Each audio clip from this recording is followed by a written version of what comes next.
एक किसान अपने गांव की परेशानियों से बहुत दुखी था। किसी ने उसे अपने दुखों के निवारण के लिए बुद्ध की शरण में जाने को कहा, जो कुछ दिनों के लिए यहाँ से कुछ दूर एक गांव में आया है। वह निश्चय ही तुम्हारे सब दुखों का निवारण करेगा। यह सुनकर किसान बड़ी इच्छा से बुद्ध की शरण में गया, यह सोचकर कि बुद्ध उसे उसकी समस्याओं, मानसिक पीड़ा, तनाव और दुखों से मुक्ति दिलाएंगे। वह बुद्ध के पास पहुंचा। उसने बुद्ध से कहा कि हे बुद्ध, मैं एक किसान हूँ। मुझे खेती करना पसंद है, लेकिन बारिश कभी भी पर्याप्त नहीं होती और मेरी फसलें बर्बाद हो जाती हैं। पिछले साल मेरे पास खाने के लिए कुछ नहीं था और इस साल भी अत्यधिक बारिश के कारण फसल को बहुत नुकसान हुआ। मेरे पास खाने के लिए पर्याप्त भोजन नहीं है। किसान ने कहा, मैं शादीशुदा हूँ, मेरी पत्नी मेरा ख्याल रखती है, मैं उससे प्यार करता हूँ, लेकिन कभी कभी वह मुझे बहुत परेशान करती है और घर में बहुत क्लेश हो जाता है, जिससे मुझे लगता है कि अच्छा होता अगर वह मेरी जिंदगी में नहीं आती। मेरे भी 2 बच्चे हैं, कभी कभी मेरे बच्चे भी मेरा अनादर और अवज्ञा करते हैं, मेरे निर्देशों का पालन नहीं करते। किसान लगातार बुद्ध को अपने दुखमय जीवन के बारे में ऐसी तमाम बातें बता रहा है। बुद्ध उस दुखी किसान की समस्या को ध्यान से सुनते रहे। अपनी जिंदगी की सारी परेशानियां बताने के बाद जब उन्हें राहत महसूस हुई तो वह चुप हो गए। अब उसके पास बताने के लिए कोई और समस्या नहीं बची थी। अब वह चुपचाप बैठकर बुद्ध की ओर देख रहा था और अपनी समस्या का समाधान पाने के लिए बुद्ध के उत्तर की प्रतीक्षा कर रहा था। लेकिन बुद्ध चुप थे। किसान ने फिर कहा, हे बुद्ध, मैं आपकी शरण में आया हूँ, कृपया मेरे जीवन की इन समस्याओं का समाधान करें। बुद्ध ने कहा, मैं तुम्हारी कोई मदद नहीं कर सकता। किसान आश्चर्यचकित होकर बोला, अरे, यह आप क्या कह रहे हैं? सब कहते हैं कि आप सबके दुख दूर कर देते हैं, तो क्या तुम मेरी समस्याएं हल नहीं करोगे? इसलिए कि मैं एक गरीब किसान हूँ। बुद्ध ने कहा, मुश्किलें हर किसी के जीवन में आती हैं। जीवन में दुख और परेशानियां आना स्वाभाविक है। व्यक्ति के जीवन में अक्सर उसके कर्मों के अनुसार परिस्थितियां बदलती रहती हैं, जिससे सुख, दुख, निराशा और क्रोध आता है। नए रिश्तों का बनना, पुराने रिश्तों का बिगड़ना, रिश्तों में मिठास और कड़वाहट, ये सब सामान्य है। यह जीवन का हिस्सा है और यह जीवन का चक्र है। हकीकत तो यह है कि हम सभी के जीवन में 83 प्रकार की कठिनाइयाँ हैं। इन कठिनाइयों का समाधान आप और मैं नहीं कर सकते, कोई नहीं कर सकता। जिंदगी और जिंदगी में बनने वाले रिश्ते स्थिर नहीं होते। एक दिन रिश्तेदार भी चले जाएंगे और जिंदगी भी खत्म हो जाएगी, लेकिन ये समस्याएं वैसे ही रहेंगी जैसे आज आपकी जिंदगी में हैं और कल किसी और की जिंदगी में होंगी। इस पर किसान अपना नियंत्रण खो देता है और क्रोधित हो जाता है और ऊंची आवाज में बुद्ध से कहता है कि हर कोई कहता है कि तुम्हें एक महात्मा, एक सिद्ध पुरुष, एक प्रबुद्ध व्यक्ति होना चाहिए। मैं इस विश्वास के साथ यहाँ आया हूँ कि आप मेरी मदद करेंगे।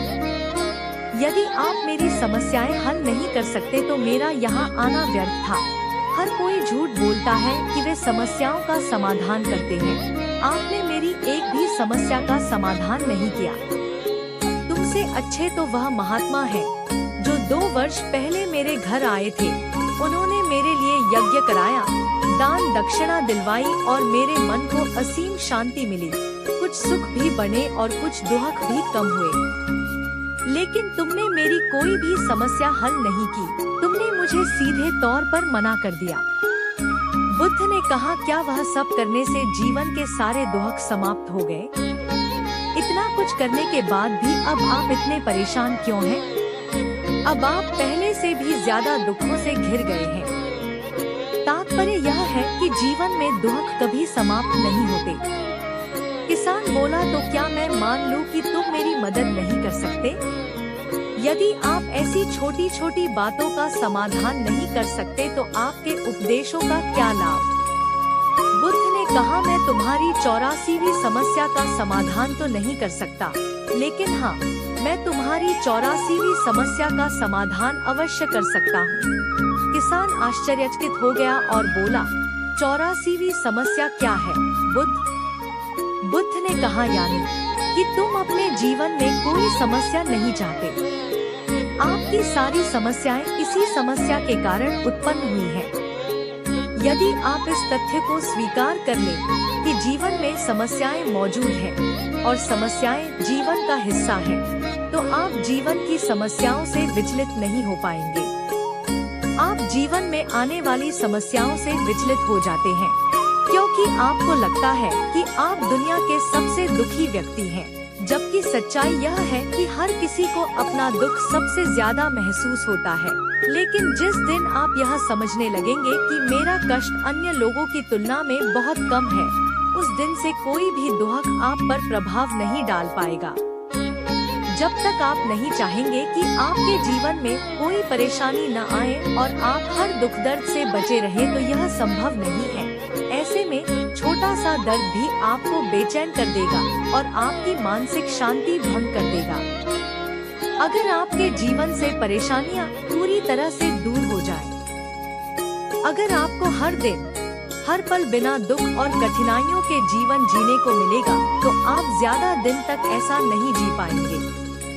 एक समय आएगा जब आप हर दिन एक ही तरह की जिंदगी जीने से पूरी तरह से तंग आ जाएंगे और ऊब जाएंगे, क्योंकि जीवन में किसी भी चीज की अधिकता जीवन के लिए भयानक समस्याएं पैदा करती है। आरामदायक जीवन जीने से आप मन और शरीर दोनों से विकलांग हो जाएंगे, तो ऐसे जीवन का क्या फायदा जो बाद में आपको नर्क जैसा जीवन जीने पर मजबूर कर दे। जिस तरह खाना खाने का असली आनंद तभी मिलता है जब बहुत भूख लगी हो, और पानी पीने का असली मजा तभी आता है जब बहुत प्यास लगती है, उसी तरह जीवन के तमाम दुखों और परेशानियों को झेलने के बाद ही खुशी का आनंद मिलता है। इसीलिए जीवन में सुख और दुख अलग अलग रूप में आते रहते हैं।